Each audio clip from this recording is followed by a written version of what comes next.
The moment Press Secretary Karoline Leavitt walked into that federal courtroom carrying a crimson-red folder, nobody could have predicted that within minutes Judge Harrison Clark would collapse unconscious at his bench, or that the contents of that simple manila envelope would send shockwaves through the highest levels of American government.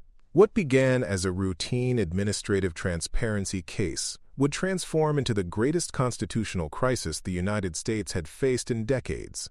The morning of June 5, 2025, dawned with a thick fog over Alexandria, Virginia, as if nature itself sensed that something extraordinary was about to unfold. At the Eastern District Court of Virginia, Judge Harrison Clark arrived at 6:30 a.m., 2 hours earlier than usual. A persistent insomnia had tormented him for weeks, ever since Karoline Leavitt's name had appeared on the witness list. Clark, at 58, was an imposing figure in the federal judiciary. Perfectly groomed gray hair, gold-rimmed glasses that his late father had worn, and a reputation for absolute integrity built over 23 years on the bench. His colleagues respected him, attorneys feared him when unprepared, and defendants knew they would receive a fair trial, even if rigorous. But that morning, as he reviewed the case files for American Transparency Foundation versus Federal Executive, his hands trembled slightly. It wasn't professional nervousness, it was something deeper, more personal. 6 months earlier, his son Michael, a captain in the United States Army, had been forced into early retirement amid allegations of mental instability and false accusations of corruption. The Clark family had been torn apart in the process. The wall clock read 8:15 when his assistant, Margaret Torres, knocked softly on his chamber's door. "Your Honor, there's something you need to know about Miss Leavitt." Clark looked up from the documents. Margaret had worked with him for 15 years and rarely showed nervousness. Today, her hands twisted the tissue paper she always carried. "What is it, Margaret?" "She arrived early, very early. She's been sitting in the parking lot for 2 hours, just sitting in her car. Security says she's been crying intermittently." The judge frowned. Karoline Leavitt was known for her unflappable composure, even under intense pressure from White House press conferences. At 27, she had become the youngest press secretary in history, a position that demanded nerves of steel and absolute emotional control. Did she say anything to security? Only that she needed a moment to prepare. "And, Your Honor," Margaret hesitated, "she's carrying a red folder." Security described it as, quote, "unusually thick, and she keeps it pressed against her chest like it's precious." At 9:45, 15 minutes before the session began, Clark watched through his chamber's window as Leavitt finally emerged from her official car.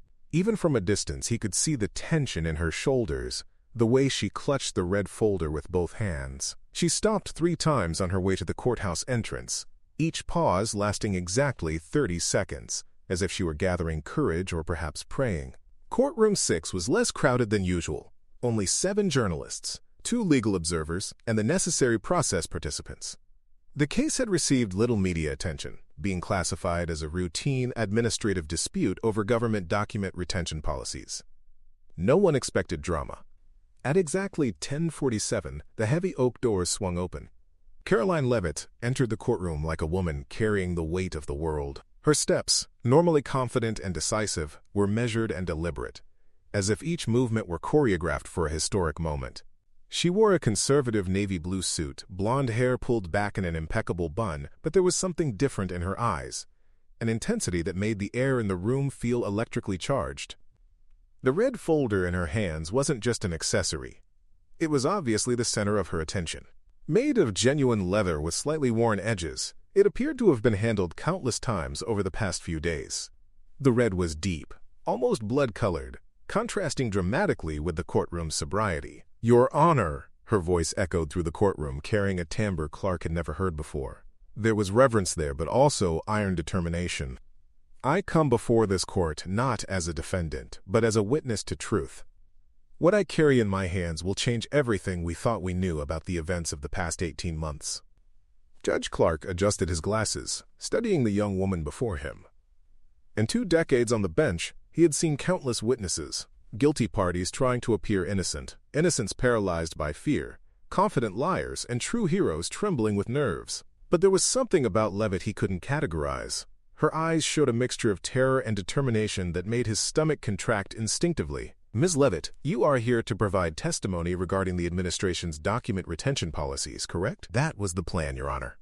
She paused, her knuckles white against the red folder. But last night, I discovered something that I believe supersedes any discussion of policies. Something that demands immediate judicial review. The sparsely populated courtroom fell into complete silence. Even the stenographer, a 15-year veteran named Rita Kowalski, hesitated her fingers over the keys. The journalists present. Hardened veterans who normally dozed during administrative proceedings suddenly straightened in their seats. James Morrison from the Washington Post would later describe the moment. It was as if the oxygen had been sucked from the room. You could feel that something monumental was about to happen. Ms. Leavitt, the judge said carefully, if you are suggesting criminal activity, there are appropriate channels. The appropriate channels, Your Honor, are compromised. Her voice gained strength, echoing with authority. What I am about to show you proves that members of both political parties, senior intelligence officials, and corporate executives have been working together to manipulate public perception of critical national security events. Clark felt his heart accelerate. As a federal judge, he had seen classified materials before, but something about the gravity in Leavitt's voice, the specificity of her allegations, made his chest tighten with apprehension. The young secretary approached the witness stand with deliberate slowness, as if each step carried the weight of history. She placed the red folder on the wooden rail before her, her hands trembling almost imperceptibly. Your Honor, 3 days ago, while preparing routine briefing materials in my office, I discovered a series of communications that had been misfiled in my predecessor's archives. Leavitt paused, closing her eyes briefly, as if gathering strength for what she was about to reveal. These documents reveal a conspiracy that reaches the highest levels of our government. Judge Clark leaned forward involuntarily. Ms. Leavitt, these are extremely serious allegations. What specific evidence? Your Honor, with your permission, I would like to present evidence that proves a systematic pattern of disinformation, suppression of legitimate news stories, and fabrication of evidence to support predetermined political narratives. She opened the folder with steady hands, revealing what appeared to be printed emails, handwritten notes, and official government letterhead. The organization was meticulous. Colored dividers separated different sections, each document protected by clear plastic. The first document she lifted showed a series of text message screenshots.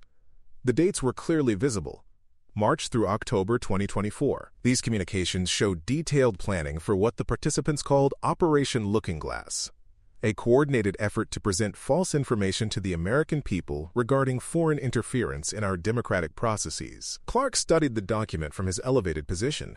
Even at a distance, he could see names he recognized, high-ranking officials, senators, media executives. The conspiracy involves, she continued, reading from the documents, systematic disinformation campaigns, suppression of legitimate news stories, and fabrication of evidence to support predetermined political narratives. But most disturbing of all, Your Honor, is evidence that American citizens were targeted for surveillance and harassment based on their political beliefs.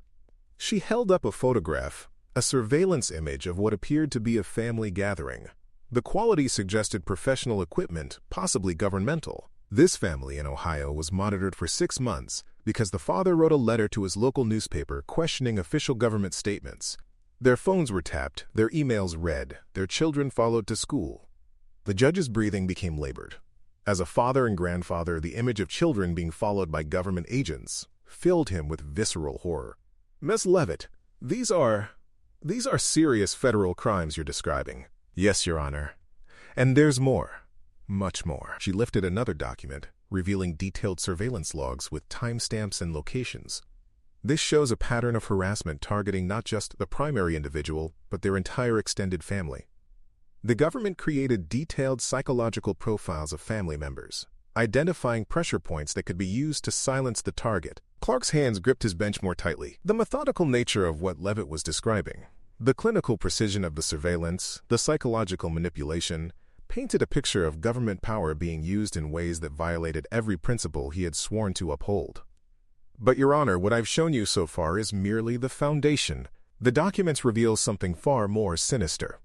A coordinated effort to not just silence dissent, but to actively destroy the lives of those who dared to speak truth to power. Leavitt lifted another document, this one bearing official White House letterhead. The presidential seal was clearly visible, even from a distance. This memorandum, signed by senior advisors, outlines a plan to weaponize federal agencies against political opponents. The IRS, FBI, and even the Department of Education were militarized to target specific individuals and organizations. Her voice grew stronger, more resolute. Families lost their homes due to malicious tax audits. Small business owners were investigated for crimes they didn't commit. Teachers were fired for expressing political opinions in their private lives. College students were denied federal aid because their parents had attended certain political rallies. Judge Clark felt his world beginning to crumble. 40 years of legal career, first as a prosecutor, then as a judge, based on the belief that the American system, despite its flaws, fundamentally worked. That there were checks and balances. That justice, however slow, eventually prevailed. The pattern is clear, Your Honor. Any citizen who publicly questioned official narratives, who wrote letters to newspapers, who attended certain political events, who even liked specific social media posts, was flagged for retaliation. The government created enemies lists of its own citizens. She held up a thick document, hundreds of pages of names, addresses, and detailed personal information. This is just 1 month's worth of targets. Teachers, mechanics, nurses, retirees, students, ordinary Americans whose only crime was exercising their First Amendment rights. Clark's vision began to blur slightly. The scope of what Leavitt was describing was beyond anything he had imagined possible in America. Ms. Leavitt, how extensive was this program? Nationwide, Your Honor? Coordinated through multiple agencies, with participation from state and local governments. They called it Operation Civic Harmony. The systematic suppression of political dissent disguised as public safety measures. But the most damning evidence, Your Honor, concerns the events of January 2024. Clark froze. January 2024. The month his son Michael had made his explosive allegations about military intelligence operations being used against domestic targets. The administration publicly claimed that certain explosive allegations made by a whistleblower were thoroughly investigated and found to be baseless. However, these documents prove that no investigation was ever conducted. Instead, the whistleblower was discredited through a campaign of character assassination involving planted news stories and fabricated evidence of personal misconduct. Clark's heart began to race. His hands clutched the edge of his bench as the implications of what he was hearing began to sink in. The whistleblower in question, Leavitt continued, looking directly at the judge, is someone known to this court, someone whose integrity and service to this nation should have been beyond question. She paused, the silence in the courtroom becoming oppressive. Your Honor, the whistleblower was your own son, Captain Michael Clark, United States Army Intelligence. The words hit Judge Clark like a physical blow. His 23 years of judicial experience, his reputation for unflappable composure, all evaporated in an instant. The courtroom around him began to spin slowly, faces becoming blurred and distant. Michael. His son Michael, who had served with distinction in Afghanistan and Iraq. Michael, who had called him 3 months ago drunk and desperate, begging his father to believe him. Michael, with whom he had cut contact because he couldn't reconcile the son he knew with the person described in official reports. No, the judge whispered, his hands now visibly shaking. Michael, they said the evidence. The evidence was fabricated, Your Honor. Leavitt's voice was gentle now, but relentless. Your son was telling the truth. He discovered that American military intelligence was being used to spy on domestic political targets. When he tried to report it through proper channels, he was silenced, destroyed, and painted as unstable. These documents prove it was all lies. She lifted another document, a military medical report with Michael Clark's name clearly visible. These documents show that your son's superior officers received direct orders to fabricate evidence of his mental instability.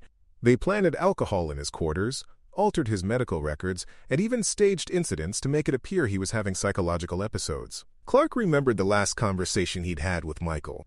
His son had called at 2 a.m., clearly intoxicated, his voice breaking as he pleaded, "Dad, they destroyed me, but everything I said was true. Please, you have to believe me. I'm your son. You know me better than anyone." And Clark had hung up the phone. Your Honor, Leavitt continued, unaware of the judge's deteriorating state. Your son tried to save our democracy, and the system destroyed him for it. These documents prove his absolute innocence, and the government's absolute guilt. She held up his psychological evaluation report.